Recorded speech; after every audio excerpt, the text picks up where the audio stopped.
It is time to continue with the Attack on Titan collection, and for this video I decided to make the Beast Titan. His design is not one of my favorites, I don't dislike him either, it's fine I guess, but I think it's a good Titan to continue with this collection. It is one of the most iconic and with one of the most unique designs, and despite that it wasn't that difficult to make, at least compared to Eren or the Warhammer Titan. Go watch those videos. So if at some point you decide to make your own collection, my recommendation is to start with this one.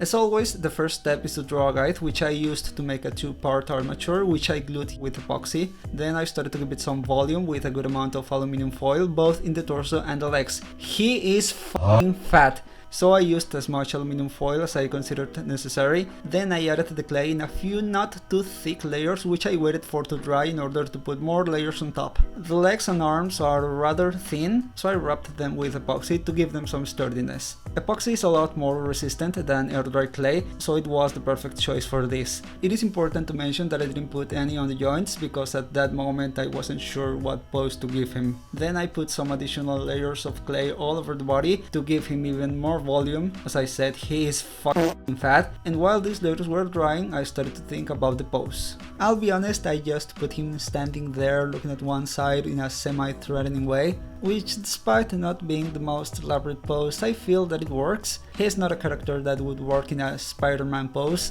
so yeah. At one point I thought about giving him a rock, but I didn't feel like making one, so I left it like that. And once his legs and arms were in place, I wrapped the joints with epoxy, followed by a thick layer of clay. For the muscles, I started by marking their location with a pencil, and then I put them one by one with little dabs of clay. And this is something quite noticeable, but I didn't pay much attention to it until now. But he has a pretty particular anatomy. He has like 80 abdominal muscles, it's really weird. And to that you have to add his big f***ing belly. But in spite of having such a strange anatomy, this part didn't take as much time as the other titans. Well, in this case the muscles are just visible in the torso, the rest is just fur. So yeah, this is one of the reasons why I said at the beginning that he wasn't as complicated to make as the other two. And speaking of reasons why he wasn't as difficult to make, the hands and feet were pretty easy. That's because this time, instead of making a base shape, wait for it to dry and then put on the fingers, as I did with Eren and the Warhammer Titan, I decided to sculpt them from a single piece of clay. This is a faster method that I don't know why I didn't use for the other figures. Sure, after this piece dried I had to add some details like the nails, tendons, veins, but I was able to get the main shape in one go. A lot easier if you ask me.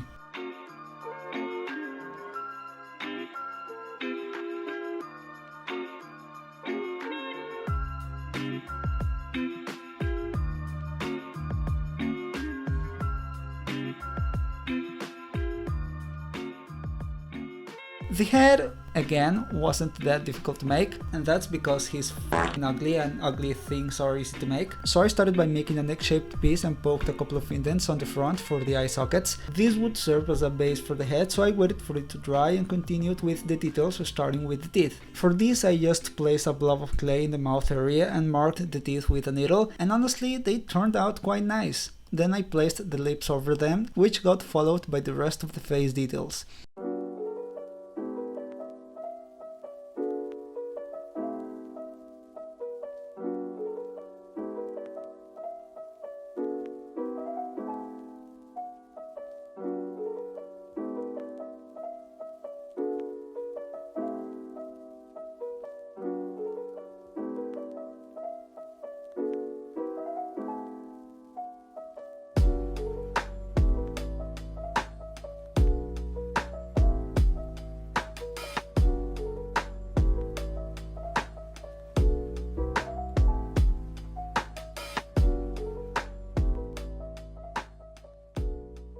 Because it is always easier to paint heads before attaching them to a body, I decided to paint the head before attaching it to the body. Because it is always easier to paint heads before attaching them to a body, so I decided to paint the head before attaching it to the body. Because, as I said, it is always easier to paint heads before attaching them to a body. And once the head was completely painted, I attached it onto the body with the help of a wire, super glue and epoxy.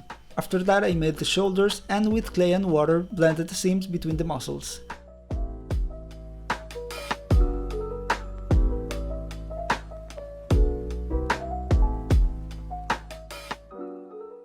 For the fur I used red clay mixed with black paint. No particular reason, I just had a lot of red clay that I didn't use in a project I had planned and mixed it with black paint because, I don't know, to make it look closer to brown, I guess. Well, that doesn't matter, eventually I was going to paint all that. I managed to make the fur texture by drawing a bunch of V's with that tool you see there. I also tried to give them different sizes and curvatures. This method is pretty good to make fur that has to look messy, like from a wild animal or something. I would say that even though the fur occupies a good part of the figure, it was the step that took me the least amount of time, and it is also another reason that made this figure easier than the other two. Generally speaking, making furry creatures has always been easier for me, so thank God he's quite furry, and with all the fur said and done, he's ready to be painted.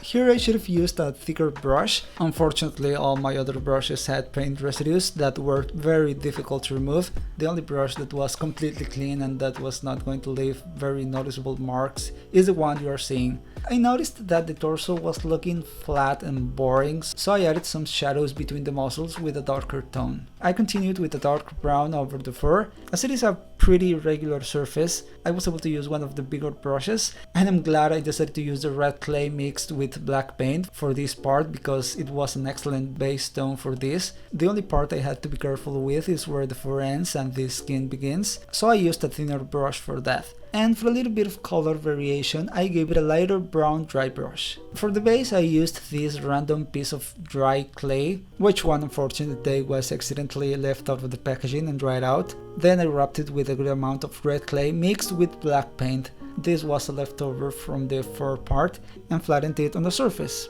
Once it dried, I started to put lumps of grey clay on top of it and gave them some texture with a piece of sandpaper. I'm gonna be honest, I didn't get very creative with this base. I just tried to make it look like a bunch of rocks with a little bit of grass on top. Yeah, that's it. Later on I highlighted the textures with some paint, and sure, it was a simple base, but I'm happy with how it turned out. Lastly, I carved a couple of holes in the base, inserted some screws through the bottom of his feet, coated them with epoxy and super glue, and attached him to the base. And that's it! Do you like how it turned out? If so, leave a comment, subscribe, and leave a comment, and another comment.